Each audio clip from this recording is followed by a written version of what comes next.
This is Scott Huesing, and I want to welcome everybody in the audience to your Break It Down show. When you think about 1,000 of anything, friends or money, and now coming up on this cardinal millennial episode of the Break It Down show with Pete Turner. Pete, you are absolutely one of my best friends, and I could not thank you enough for what you do on the Break It Down show, sharing amazing stories and really just including me to be a part of what you do. And it's my honor and privilege to call you my friend, and I look forward to the next 1,000 episodes on this show. To the tens of thousands of followers that Pete has on, I want to say thank you. Keep subscribing, and to Pete, keep doing what you're doing, brother. Keep up the fire. And I'm pleased to introduce our next guest on this episode of the Break It Down show, Nick Velez.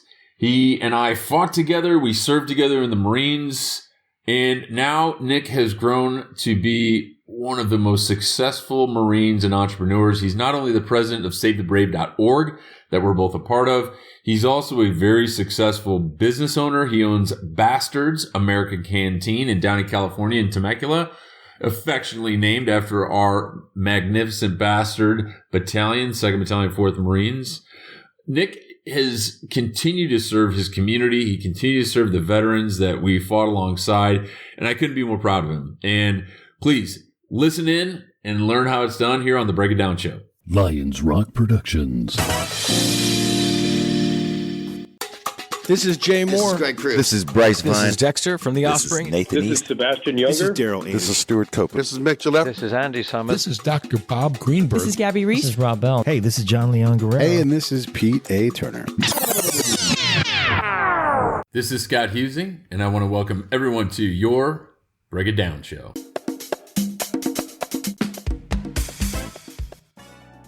One of our squad leaders that served in an Echo company with us, Simon Lickey, who, was pretty much the man of the hour all the time. This guy was hot shit.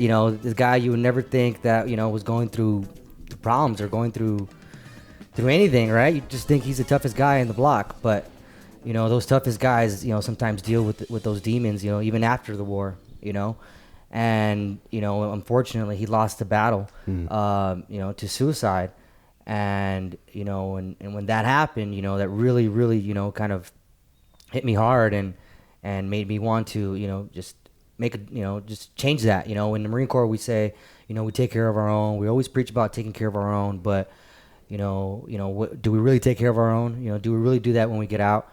So with Save the Brave, it was more of like this need to create a nonprofit that was catered to our guys, right? To our tribe, right? To whatever their needs are, right? Whether it's helping them with with VA claim, or maybe helping a Gold Star mother or Gold Star family, flying them to a funeral, or even taking a veteran fishing that we focus on our Save the Brave offshore program. We're this nonprofit that's really there to take care of our own in any way possible. So Save the Brave is more than just your average nonprofit that's there to kind of go through the kumbaya stuff. We're really putting boots on the deck and making things count and making these trips count with these vets and following up on our vets and making sure that they're alive at the end of the day, because that's the mission. When you take on a suicide-based mission, especially in the military, you also, as you mentioned, acquire Gold Star families, in general. I mean, those families who've lost military service members on active duty, and also those who have to deal in the tragic wake of veteran suicide. They are not dubbed Gold Star families. I think it's Gray Star. They're coming up with their own, but there's significant part of the population that we serve because, unfortunately, much is the case with a lot of the guys we've lost, and they're not just statistics. They are our friends, like Nick mentioned. These are people we know. These are the Marines that I wrote about in the book. Right. They're people that we're still very connected to this day. And when we find out that one of our friends has killed themselves and the family wasn't letting us know what they were struggling with, or, they were drinking too much, or they were having, suicidal thoughts, it's always too late. That's the problem we have. So what we've really been focusing on as we've grown this nonprofit the last 5 years is not awareness, but prevention. There's a differentiation in terms is we have to be focused on prevention. And that's what we've been doing through these outreach programs. And the fishing just kind of took off, where we were tied in with Andrew Pereira and Stoked on Fishing and Dr. Dan, who's a neurologist, and Shay McAtee and Fox West Sports. So they rallied around this. They're like, man, these are great guys to help. We fish. They like to fish. And so we've been jamming out. We did 12 trips this year alone through Stoked on Fishing. Wow. And we've helped hundreds of veterans. So, and for me, it didn't really resonate from the first fishing trip when Nick says, hey, sir, the trip launches out of Huntington Beach. Be on deck at 04. And I'm thinking, oh, fuck, man. Like 24 years in the Marine Corps, like I never cracked the code on that whole getting up early thing. And I was kind of anxious. Like I wasn't going to go. And then it's back to 2015. Yeah. Yeah. And then it was like, I got a kick in the ass. Like, no, you need to go. The boys want to go out fishing with you. And I went and I had a great time. So since then, we've done hundreds of fishing trips and outreach programs and all kinds of stuff, not just deep sea fishing. But I didn't realize what a once in a lifetime experience that is because it's really expensive. And we're fortunate to have a lot of donors and sponsors that allow us to have the resources not only to take guys fishing on the water, and it's normally about $1,500 per vet for a 1 day fishing trip. That's like leaving at 5 a.m, getting back at 5 on the pier, and they get the fish, it's filleted, and the guys all cut it up for them. So it's really kind of plug and play. But I really hadn't realized how impactful that is. And there's a lot of veteran nonprofits, I think over 45,000 last count, that are registered with the IRS. So everybody's got their thing. And what we've realized is that SaveTheBrave.org is really bridging the gap between what the VA won't do and what other veteran nonprofits are kind of unresponsive to do. And we like to think that we're just doing our part. And that's important because you have to be great at what you do. We know what we're great at. We know what we're not great at. We're not dogs for troops. We're not backpacks for troops. We're not this, that, or the other. We're great at what we do. We are connectors. I think we've talked about this on other shows. Is like, hey, Scott, what is it that you do? Like, well, I'm a connector. I love sharing my network. I love bringing veterans in. But more importantly, as our company has grown, as this nonprofit has expanded, what it's allowed us to do is expand our vision and those who we want to help. And that now includes the families of veterans, because we got to get them on the boat. We got to get them to the party. We got to get them tied into what the veterans are dealing with. And I think they love that when they can bring their son or daughter or their wife or girlfriend on a trip. That's probably more impactful than just getting 5 or 10 or 20 vets out on a boat and taking them fishing as they cast the line and kind of disconnect once the cell phone service goes dead. It's really helpful. So that's where we have gone from sitting over a kitchen table with a couple $1,000 thrown in the bank saying, we got to do something. But there's a time for talking. There's a time for doing. And that's what Nick and the rest of the team have done. And when they called me and asked me to be a part of it, the first question I probably said was, or response was, as long as we do it the right way.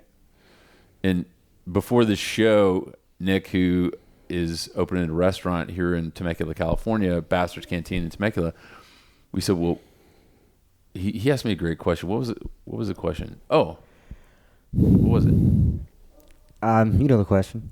I said, what separates us? I mean, what's going into the podcast, like, talking about Save the Brave and really just, telling, the people what we want to tell them, right? It's they hear a million stories about nonprofits, about, how great they are and why you should donate to that nonprofit, because there's a million nonprofits, or 45,000 nonprofits that you should probably donate to, because I'm sure they're doing great things as well. But what separates Save the Brave from those other 45? So that was the question I said to Nick, I said, okay, so let's not both answer that question. You ask yourself that question. You I'll ask Pete that question because, Pete, you're tied into this. You've been to the events. You've seen who we serve. And then I have my answer. So I think if everybody gave an answer to that question, that's probably more along the lines of getting an honest, authentic response. So let me start with Pete. I've been working on because you've worked with other veteran nonprofits. I would ask you the question, after all the events that you've been to and seen what we do, seen the veterans we help, what do you think it is about Save the Brave that makes us different from other nonprofits that are operating in the veteran space? There's a lot of nonprofits out there, and they all work hard at whatever it is they do. I think we have a lot of people who are good at connecting with people. Going back to your connector thing, you and I drove across the nation and came back and connected with hundreds of people, because thousands. Yeah, thousands. Well, I meant us directly, yeah. And then we send the stuff. I'm sending pictures nonstop and videos back to Nick, and he's getting the team to put out social media posts, and it just that kind of effort. We don't fear the hard work, the 100-degree heat, the long days to go do it. I'm not saying other groups don't do it, but I don't know. We have managed to have a genuine nature with what we're doing.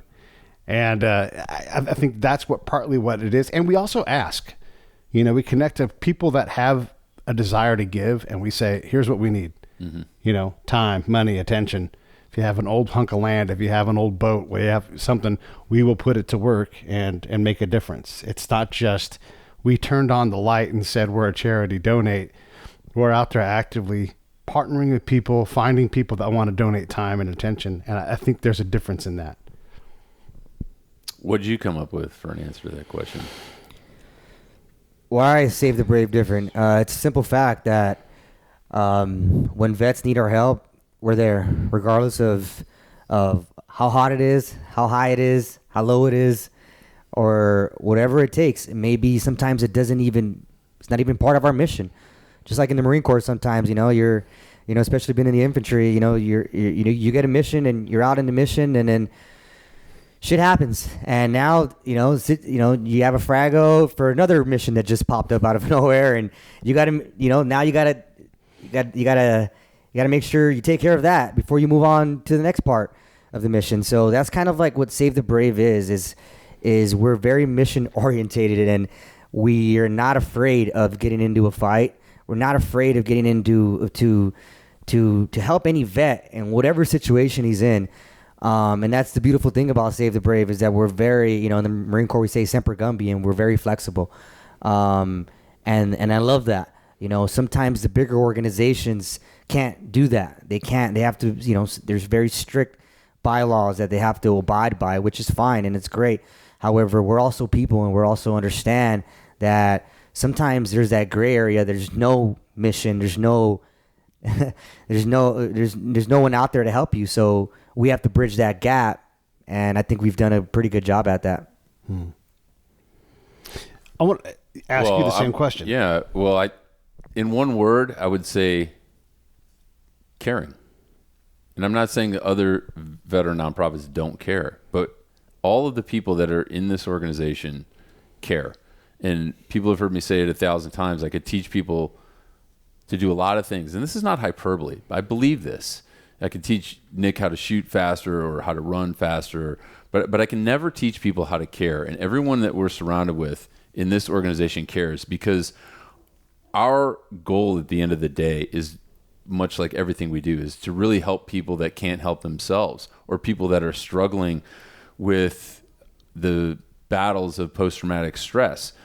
That makes us absolutely different than a lot of people that just singularly focus on one thing or material items. We focus on the people and really trying to find those people, and we get hundreds of emails from veterans.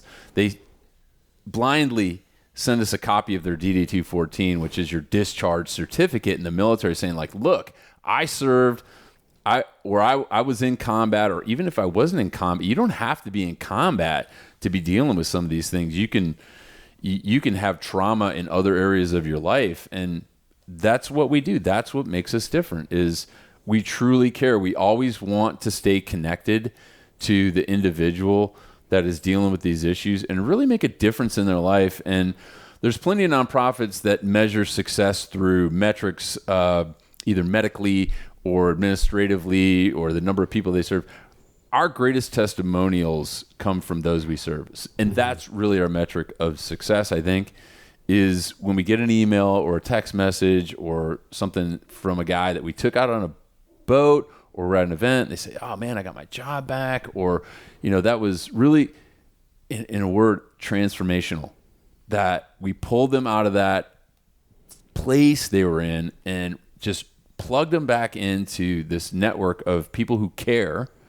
And it allows them to see things through a slightly different lens. I think that's really an important thing. And as we continue to grow from that kitchen table to having a bigger staff and paying people to work for us and grow and market and promote so people know who we are, I think that we're very cautious of that. I mean, we have these conversations like we don't want to get disconnected from those people. I wish I could go on every single fishing trip, but it's not practical, and also keep the lights on and do the other things at the 30,000 foot level that an executive director is supposed to do.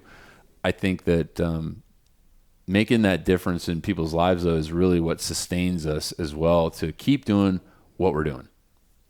When we were on the trip, we get all the way out to the other side of the nation in South Carolina, and you were having an interaction. Granted, this isn't veteran suicide, but it's a Gold Star family, Gray Star, however they're going to call themselves. But they, a member of that family comes out, and you are part of that community now, like forever, for that life. That was Chris Libby. Chris Libby, right? Exactly. One of my Gold Star brothers. Yeah. I mean, his name is on the back cover of my book.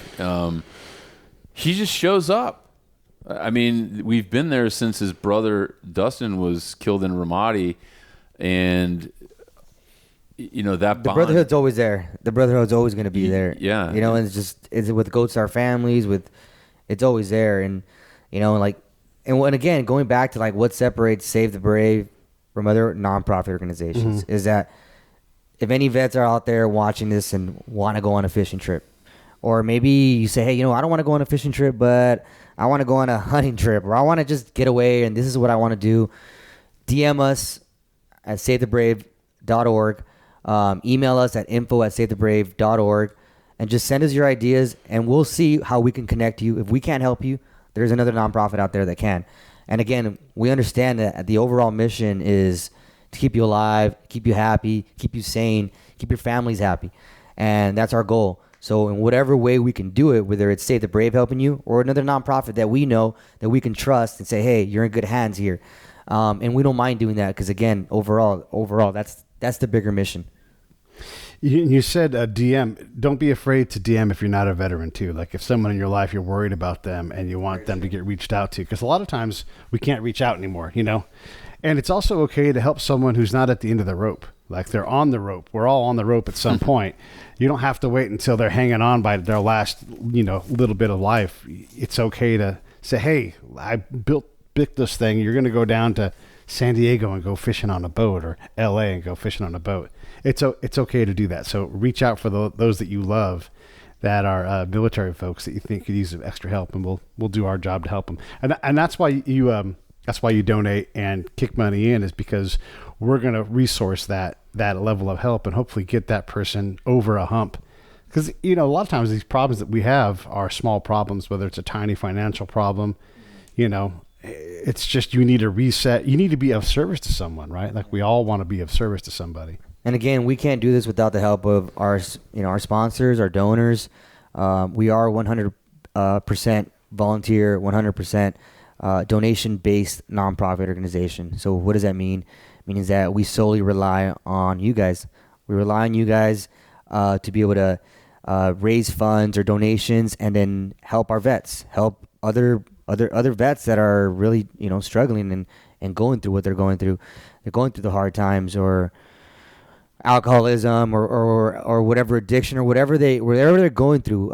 We can't do it without your help. So we need you to get online, go on www.savethebrave.org, hit the donate button on the first page and donate, whether it's $5, whether that's $20 a month. Anything helps. So the recurring monthly donations are really one of the best things, because if there's 1,000 people that watch this show and everybody donates $5 a month, so if we're talking to 1,000 people, $5 a month is $60. I mean, I don't like to do math in public. It's a lot of money, man. It's $60,000. So your $5 a month that you probably won't even remember donating, it's a $60 a year, a tank of gas. You're really part of the solution to help really change lives. I mean, that is life-changing when you talk about, having 1,000 people donate $60 a year. Monetarily, that's one thing. But we also, here's the thing too, man. We talk a lot about, suicide, and we have to talk about it. We can't, people kill themselves. There's no sugarcoating it. We never dance around that. Or drugs or alcohol abuse or depression. Those are all factors that lead people to those points in their life of, hopelessness and isolation, and, where they want to jump off and make that life-changing decision to kill themselves. We want to prevent that. And those things are all kind of morose or sad to talk about. But when the guys are connected with us and we're out on these fishing trips, we're not a bunch of boozy vets drinking on the boat, telling war stories about, man, I got it so sad. We don't ever dwell on the sadness. And you know that too, Pete. We focus on the positive stuff. We give guys tough love if they need it too. We just had a guy, we won't mention any names, calls. He's dealing with alcohol abuse, and his support network around him reaches out and says, hey, he needs to talk to you, Scott. He's going to listen to you. And I said, I had to say this because I knew he was protected as well. There's no PhD on my walls. I'm not a doctor, but I'm a Marine, and I know how to talk to vets too. And I think he was trying to solicit some pity from me. I said, look, man, don't call my phone number if you want pity. You call the hospital if you want pity. They'll prescribe you meds and give you all the pity you want, but it's not going to solve the problem. Stay connected to people who love you. And the guys that are with you right now, you better hug them. Don't fight them, because they're there to help you right now. Great news story is that veteran was taken care of and put into a treatment facility where he's currently, right now as we record the show, getting the treatment he needs. But those guys knew to reach out to Save the Brave and to me and say, hey, man, can you jump in here and use your experience and just your voice to maybe make a difference. And that's an important thing, because we want to stay positive, but we can't do that. We all have day jobs. Nick's got 2 restaurants he's running. I do a little this, that, and the other. As most people know, I don't sit around here and eat bonbons all day, despite what Pete says. But we really rely on that. And here's another thing too, while we're talking about the donations and people wanting to help. Pete knows this. How many times do people call us or email us like, hey, you know what you should be doing? You should do this. Like, automatically when I hear that, I think you're just creating more work for me. Me and Nick create enough work for each other with great ideas. But we just had this revelation because we have so many great supporters like Joe and Heather Giuliani at PLB Coffee, Tom Tackett at Patriotic Service Dog Foundation, the Valentes at PYS. We got Stoked on Fishing. We got, Slapfish, Bastards Canteen, Jay Moore, a friend of the show. All these people who throw our logo up, they donate money, they donate resources, but they are really putting their time and money where their mouth is, instead of the people that say, oh, hey, you know what you should do is. So we had this revelation, because we're just at an event in glorious Victorville, California, up in Apple Valley, and it was an Army 10-miler, First Team Real Estate said, hey, we want you to be the beneficiaries of this, and they raised over $10,000. We split the money between Soldier Strong and Save the Brave. They didn't create any work for us, and the light bulb went on and said, we need 1,000 people like this to raise $1,000 every year. And you think about that again, doing the math in public, $100,000, man. That's life-changing. You can literally change someone's life. And that's how you can help, if you're listening. Exactly. So if you want to be a volunteer, like, oh, you know what? I do a bake sale at my church every year. We raise a couple $1,000. I would love it if Save the Brave was the benefactor of our bake sale or our chili cook-off or our run or our 5K. if we had, if you could go on our website and we see 1,000 people who are in our volunteer network who raise $1,000 each. I mean, think about that. Or if we had 100, maybe I did the math wrong. 100 volunteers, $1,000 is $100,000. And if you don't have a chili cook-off, just go to your favorite restaurant in town and say, "Hey, I want to do a charitable event with you. Can we pick a night and have Save the Brave be the beneficiary of local breweries are great. Yeah. Hey, $1 of every pint of this ale goes to. Right. And you reach out to us at Info Save the Brave. We send you the logo. We promote it. We've got a marketing team. We help you guys do that. I mean, that's really the way forward so we can continue to grow and not only help veterans and their families on these trips, but provide scholarships to the kids of veterans who've taken their own lives. Yeah. Those family members who are still dealing with this. It's a lifetime, man. They got to deal with this for the rest of their life. It's not just one event. It's something that they have to deal with. And then they have to struggle with the trauma of their loved one killing themselves. Yeah. I mean, that's a very real fact too. So that's how you can help. I mean, I think those are important things. And if you're a veteran and you want to sign up for one of our fishing trips, go online. Go to bastarscanteen.com. I'm so used to that. That was a gratuitous plug. Right? SaveTheBrave.org. Scroll down, all the way down. You can see sign up.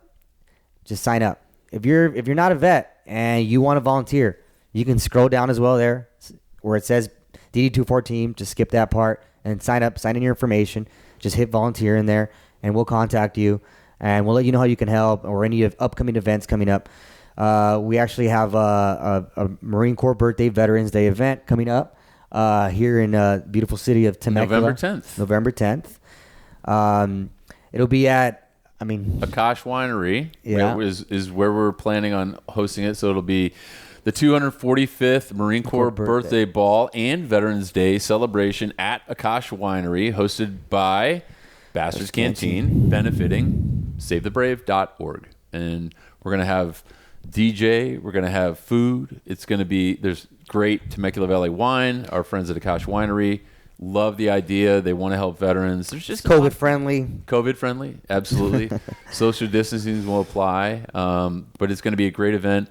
The link to that we'll get in the show notes for this episode soon once we get that event set up through Akash Winery. But just, again, Akash is one of those guys who's just like, I love it. I'm down. If you're in Temecula, stop by Akash Winery. Temecula, Murrieta. San Diego. Southern California. Yeah, get LA, up here. Southern California. Come out, man. It's going to be a great all-day event. Yeah. From noon to 8 p.m. Noon to 8 p.m. on a Wednesday. Yeah, so you'll be on a Tuesday. You'll be able to find those tickets on our SaveTheBrave.org website. There'll be a link, but they'll also be on AkashWinery.com. And it's also, since we're doing an infomercial for Save the Brave today, it's also this time of year when people give the most money. The giving season has begun. So you can Save the Brave, great. And if we're not your cup of tea, go to Charity on Top and just give charity to somebody else. You can literally put $20 into the machine. You can pay for the transition fee. And so that charity, whoever you give that gift card to, they can give to any charity. So if we're not your flavor, definitely this year, Charity on Top, Save the Brave, and that will be, that's a huge thing right there to be able to give charity as a gift. And not everybody needs a toaster. Give them a hunk of charity. Here's $50 of charity to give to the charity of your choice. And then that charity just has a $50 check show up. And it's really, when those things show up, you're like, damn, I can put this money to work right now. Yeah, and you said it best, and I've parroted this.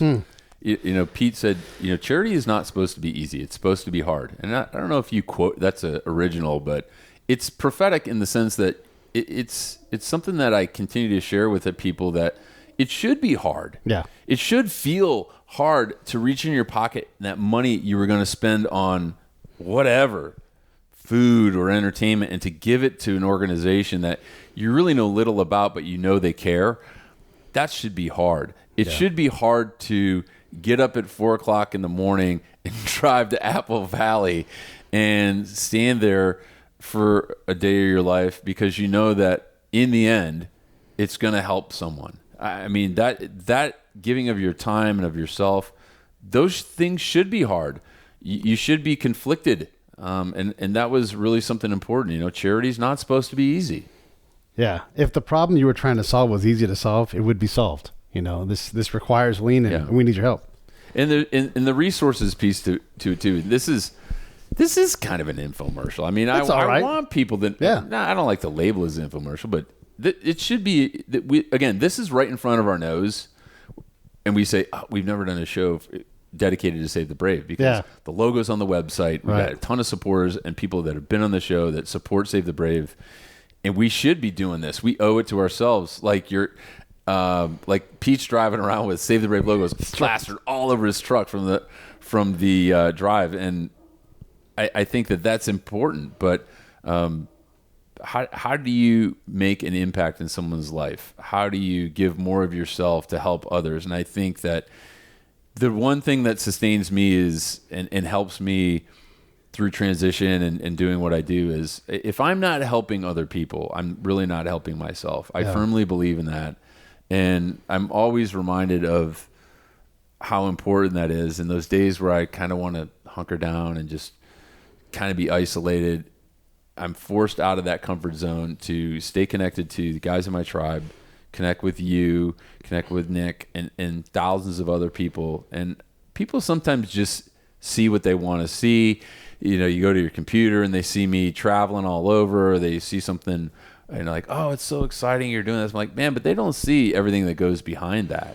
They don't see the other hundreds and thousands of people that have really given of themselves to make a difference. And if I could go on and acknowledge every single one of those people on the show or on TV or on radio or on the podcast, man, that'd be a long show.